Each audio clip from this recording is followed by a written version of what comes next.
दादा काय सांगाल, पाण्याअभावी तुम्ही जवळपास 4 एकर द्राक्ष बागावर जी कुरड चालवत आहे, नेमकी काय कारण आहे बाग तोडण्यामागे? या निमित्तानं आमची एक मागणी आहे सरकारकडे, जी आईवेळी पाऊस वगैरे पडतो त्याच्यासाठी द्राक्षावर क्रॉप कव्हर जी संकल्पना शासनाने राबवत आहे ती क्रॉप कव्हर जवळपास 100% अनुदानावर सगळ्या शेतकऱ्याला द्यावी, तिथून पुढे स्कीम आणावी.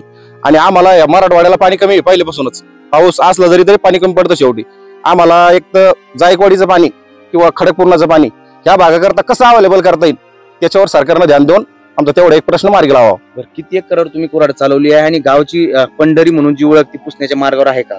मागच्या वर्षी उन्हाळ्यामध्ये म्हणजे एप्रिल छाटण्याला द्राक्ष बागा कमी फुटल्या, कारण की त्यावेळेस पण पाणी कमी होतं. त्यावेळेसच जवळपास 400 एकर जवळपास द्राक्ष बाग ऑलरेडी कमी झालेलं आहे. आणि ह्या सीझन मध्ये पण जवळपास 250-300 एकर बागावर काढीत तयार होणार नाही, त्यामुळे त्या बागा तोडल्यासारखेच जमा आहे. आणि सध्या द्राक्ष तोडण्यात पण येत आहे. आता तुम्ही किती बागांवर किती एकर बाग? मी स्वतःची माझी आता 4 एकर बाग काढून टाकत आहे.